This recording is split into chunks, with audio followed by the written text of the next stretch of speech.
তিন রকমের ধর্মের লোক বেশি আছে, খ্রিস্টান, ইসলাম আর হিন্দু। 100 জন খ্রিস্টানকে যদি একই প্রশ্ন করে তোদের ভগবানকে, একবারই বলবে আমাদের ভগবান ঈশ্বর মসিহ যীশু খ্রাইস্ট। মুসলমানকে জিজ্ঞাসা করবে 3 থেকে 5 মানে মৃত্যুর আগে পর্যন্ত, যাকে এই তোদের ভগবানকে, একই উত্তর দেবে, ভাই আমাদের ভগবান হলো আল্লাহ। হিন্দুদেরকে যদি একই প্রশ্ন করা হয়, ভাই তোদের ভগবানকে, কনফিউজ। 100% হিন্দু 100% কনফিউজ, জানে না ভগবানকে। দ্বিতীয়ত, যদি তুমি মুসলমানকে জিজ্ঞাসা হয় তোরা মসজিদে কেন যাচ্ছিস, ওদের শেখানো হয় মসজিদে যেতে হবে নামাজ আদায় করার জন্য। সপ্তাহে ওরা 100% একদিন মসজিদে যাবেই। তুমি যদি খ্রিস্টানদের জিজ্ঞাসা করো তোমরা কেন কোথায় যাবে, কোথায় যাও না, আমাদেরকে একদিন তারা চার্চে যাবে। কেন? ঈশ্বরে প্রার্থনা করার জন্য, ওদের শেখানো হয় জন্মের থেকে, এটা সংস্কার। আর হিন্দুদের যদি জিজ্ঞাসা করে তোমরা মন্দিরে কেন যাচ্ছ, হ্যাঁ আমার ছেলের বিয়ে হচ্ছে না, আমার মেয়ের বাচ্চা হচ্ছে না, আমার বাবা হসপিটালে আছে, কালকের আমার মামলার ডেট আছে, আমার ব্যবসা খুব খারাপ, আমার শরীর খুব খারাপ।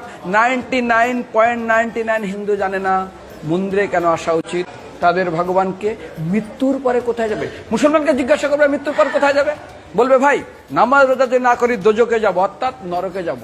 যদি হিন্দুদেরকে জিজ্ঞাসা, ওদেরকে বলবে আর যদি করো নামাজ রোজা করি তাহলে বেহেশতে স্বর্গে যাব। যদি খ্রিস্টানদেরকে জিজ্ঞাসা করো, এই তোমরা যদি আমরা ঈশ্বর আরাধনা করি হেল অর্থাৎ নরকে যাব।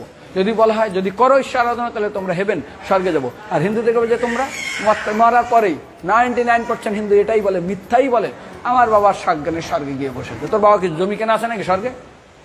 তোর বাবা জমি কেনা আছে যে তোর বাবা মরার পরে স্বর্গে গেছে, হোয়াটসঅ্যাপ করে দেখি এই যে অ্যাটাচ বাথরুম টয়লেট আমি একদম ভালোভাবে পৌঁছে গেছে, তোর বাবা স্বর্গে গেছে জানিস তুই?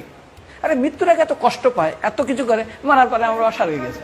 আরে যখন পুলিশে কোনো কয়েদি কোনো অপরাধীকে ধরে 2-4টা ডান্ডা মারে, তারপর থানায় গিয়ে আরো ট্রিটমেন্ট করে, তারপরে কোর্টে বিচারে, তারপর জেল খাটে, মৃত্যুর আগে এত কষ্ট করে আমরা মারা যায়, মারা পরে আমার বাবা স্বর্গে গিয়ে বসে আছে, ওর বাবার জন্য জমি কেনা আছে না, এরকম বলা যাবে না। এই জন্য আমাদের শাস্ত্র বলে পরলোকগত, স্বর্গীয় বলে না।